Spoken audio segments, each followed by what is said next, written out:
What a finish. I mean, you were banging on the door there all day and it came at the right time. Yeah, I had a few opportunities before and at the end I was happy that I could score them. Yeah, you had a couple of seconds just to double check and then you celebrated. Yeah, wasn't sure to be honest, but when I saw the referee then emotions came out. Yeah. Well, I'm not surprised. Tell us when your last Champions League goal was. Do you remember? No, not really, to be honest. I'm going to give you 9 years ago. That's a long time ago. Oh my God. In the first half, Virgil, I mean, you were putting on the pressure, created more chances, took the lead with Mo's goal, and then we thought you'd go on from there. We tried. Yeah. And they scored with the first very chance, I think. But obviously coming back from the horror show in Naples, it was very important for us to show positive reaction. And it's not easy, it's not easy to turn it around. But this is a step to the right direction, in my opinion. I think and during the game, I think great moments. And something to work on. It was very important to win today and get that good feeling going into the international break. We could see the effort, we could see the motivation.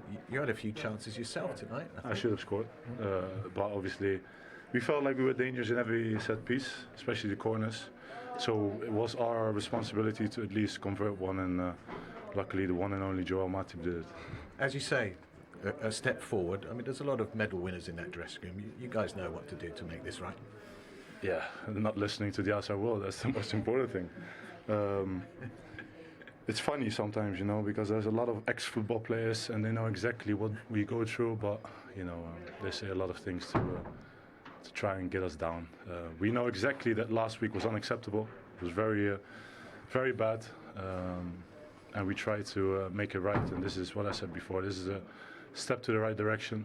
Don't get carried away, of course, because play so many games. Now it's time to focus on the national teams or get a well-deserved break for a little bit and then crack on for the rest of the... Yeah, we can see the effort. Joel, you look exhausted, emotionally drained from the whole experience. Yeah, it was a long and tough game. We tried it really over 90 minutes to create chances and we were pushing forward, the whole team, starting, defending from the first second and and then with a happy end for us, yeah.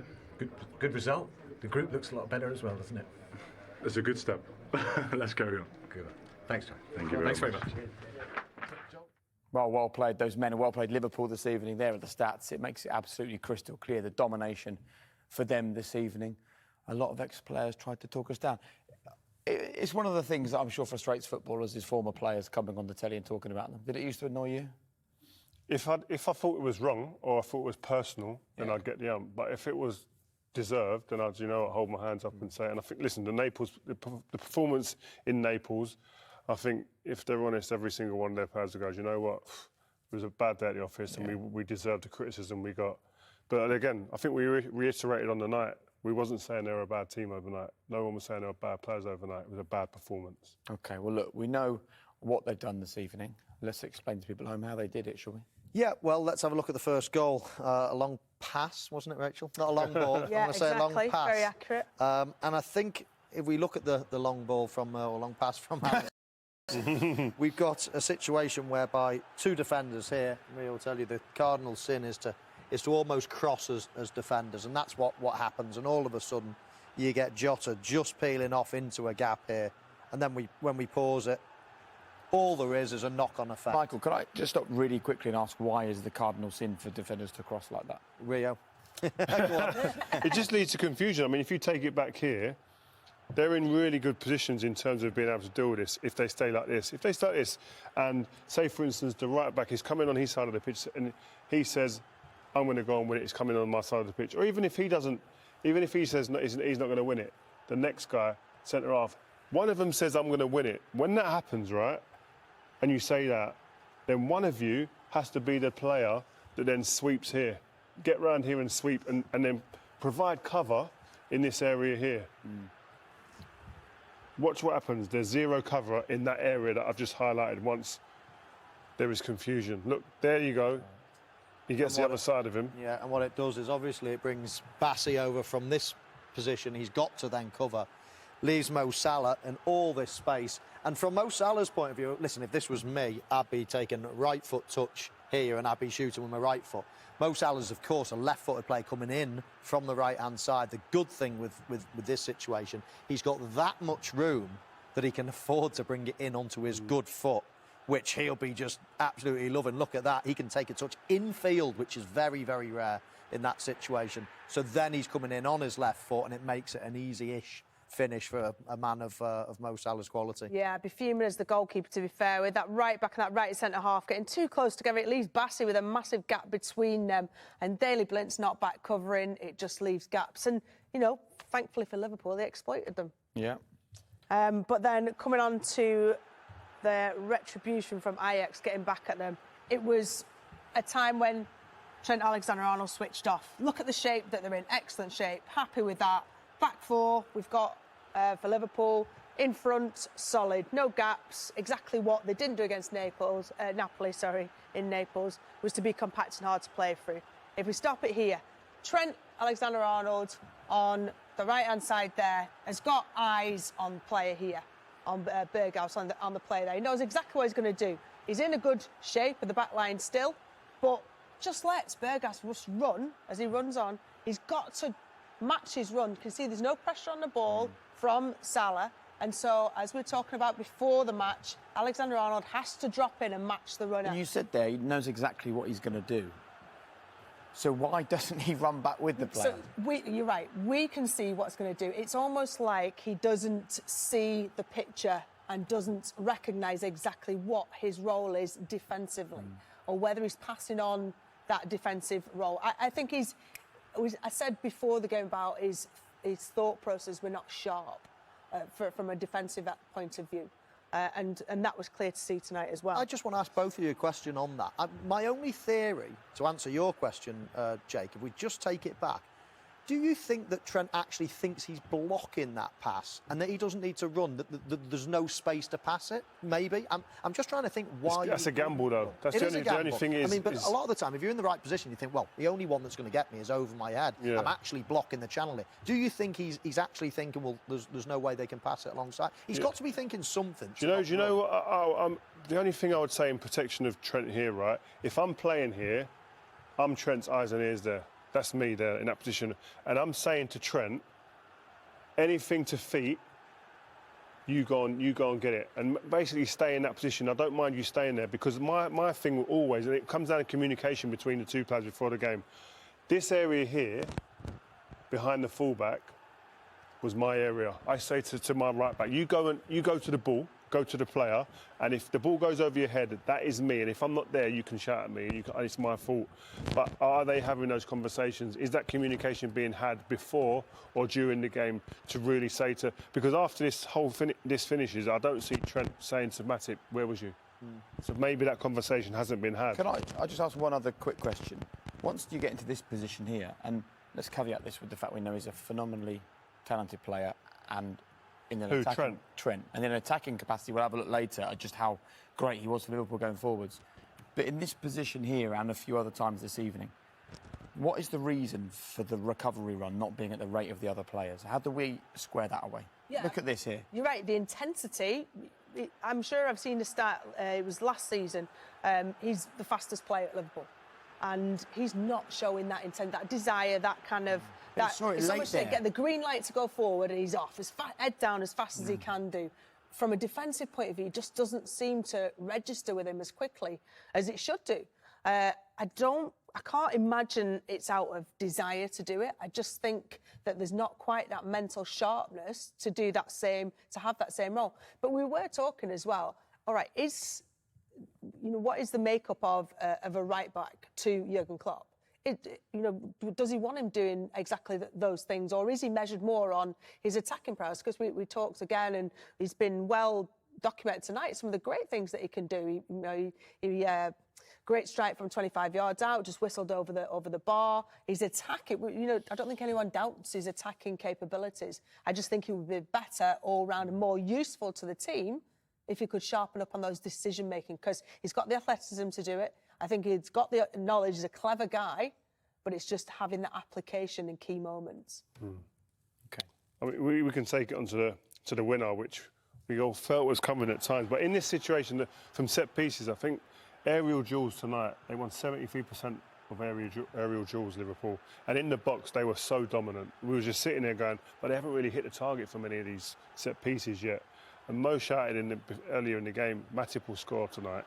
And he came up with the winner. It was a great header in the end. Bassi doesn't do enough, I don't think, initially with the first challenge. And they didn't really have any chance of winning the first contact in the box at any point of this game. And they got punished. Bassi was the person. Actually, when you look at it, we just cue it again, Rio. When you look at the players, it's actually they're all marking here.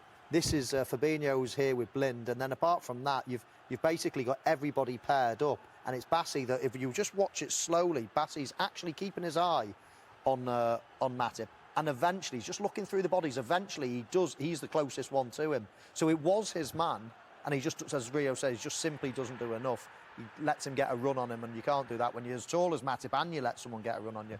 You're dead meat. And balls in from corners were excellent, both from Tsimikas on that left-hand side, outswingers, and Trent Alexander-Arnold up from the other side. There were at least 4 chances, almost 3 headers from centre-halves, Van Dijk and Matip. Big and moment. He made one count. Gave them the win. It remains to be seen just what a vital win that may well be in the context of this season. Is that the response you wanted? Yeah, I would say. I think everybody could see that we understood, that we know we had to put a completely different shift into the game. Boys did that, played a lot of good stuff against a really hard-fighting opponent, good opponent, scored the first goal, should have scored more goals from set pieces especially. I don't know how these balls didn't go in. Not sure it was the first attack, but a lot. Ajax didn't have a lot, so we defended. It's their first shot on target, and they're only in the first half. Okay, that's how it is in our situation. It can happen. It was an incredible strike from Kudus, we have to say. But in the last moment, it's difficult to defend it better, I think. But in the center, we were not 100% right. In midfield, I don't know. I have to watch it back. But it's like another test, if you want, and everybody was hoping that it just goes in the right direction, and then you get the setback. And you could see the impact of that. The pressing before the goal was much better than after the goal, and we only talk about a yard or two in these moments. A little bit more intensity if we press, we have to do it right. So half time 1-1, and then it was clear we have to go back to how we started and keep going, because it was very intense for Ajax as well. How we played and the pressure we put in, tried to change with a different system, and finally one of the many set pieces we had led to the goal. Nice. Would you have chosen Joel Matip as your goal scorer? I think his last Champions League goal was 9 years ago, so it's a collector's edition. For Schalke then. Oh, yes, yeah. it was. Oh God. So that's anyway a goal to forget for me. No, I'm not picky in that sense, that I think he should. But it was a nice celebration and showed pretty much everything what the boys thought today. It's nothing is over, neither negative nor positive. It is a first step. It was a very important step for us. Now we have a strange break, pretty long, but and the players come only back Wednesday, Thursday for the game. But we have to hope and pray that they come back healthy, and that we can train with the others properly, and then Brighton is waiting. There's still plenty to do. I mean, Joel scored tonight, Virgil had chances, but the Ajax goal, did they get in behind too easily? I don't know. I have to watch it back. Well said. I saw that in the end you cannot avoid all balls in behind. But I thought we really dealt pretty well with that. If that in that situation not, that's what I said. But that will always happen in football. It always happened before. We just don't concede all the time. And Ali has to make a save. Then something went wrong beforehand. So I understand that we talk about all little details, but for us it's obviously not that important, because it's about conceding a chance, what always can happen, especially with the quality of the opponent, and getting back to how it should have been. And that's what we did, especially in the second half, and that's why I'm really happy with the performance. Thanks, Jürgen. Well done. Welcome. You know what, I think the true story of tonight was Jürgen Klopp's reaction at full time. I think that told us plenty, didn't it? And actually, you look at the fixtures, they don't play again till the 1st of October. The last thing he would have wanted is to go into this period with the international break and no football on the back of a poor performance and a poor result. It's hard to say how important that is for Liverpool because it feels like it could be significant. Yeah, and I think also Liverpool, in my eyes, have always been best when they play twice a week. Yeah. You look at the start of this season, again, lots of injuries, lots of training ground injuries. It's very difficult to get that balance right when you're not playing twice. You know, if you're playing twice a week, it's very easy. You have your recovery days, you have your little sharp fizz again, and basically you're preparing for the next game. It's recovery, hardly anything, play, recovery, play. You can't really get injured on the training ground. Whereas in the lead up to where we are today, they've had a very stop-start season. Of course, lots of things have been going on, but it's one game a week in general, and there's been lots of problems with injuries. So I think when Liverpool get deep into the season, they're playing twice a week, that's when they come into their own. But today was certainly about the result. And I think the one word that you described tonight is relief. Liverpool got the 3 points, another step closer to being back to where they belong. They didn't play great today, but they were decent enough. Came on against Napoli, and he was the only one who got any sort of like positive praise, not praise, but positive words from the manager in terms of his intensity, stepping onto the game and stepping onto opponents, and he took that into the game today. And I think that when the way Jurgen Klopp's team, we spoke about it, the way they play and when they're at their best is when they are against people, when they are in people's faces, and then when they win it in transition, play the ball forward, and he epitomised all of that today. And Jurgen's quite right when he says to Des there, he says, look, it's never as bad as people think, it's never as good as people think. So it wasn't a total disaster after recent results, and it's not all perfect at Liverpool now. And actually, if you look at the fixtures that they've got coming up, I mean, they've got plenty of Champions League matches once October arrives, including Chelsea in the league, Brighton in the league, who are in great form. They've got Arsenal, they've got Manchester City, they've got some really big games coming up. So actually, October, November is going to tell us plenty about what this Liverpool team are going to bring this season, I think. Yeah, and nothing's lost yet. I mean, Liverpool have had an average start to the season, but they're not out of any competition. You know, in Champions League now, after tonight's win, they're in a decent enough position again. In the league, you know, it's a you don't want to be giving Manchester City and the likes a head start, but nothing's over yet. So yes, it's been a poor start, but nothing that they can't recover. And I expect them to find their form. Listen, you know, they don't turn into a bad team overnight. We've watched them for years and years and eulogised over them, how good they are. They will be back. It's just a question of they need to get back before teams get away from them in the league. And it's about building confidence. Tonight is starting that process of building the confidence back. They haven't played particularly well this season or consistently, but they've got a result when they needed it. And that's important. Character, personality, which we asked for at the beginning. OK.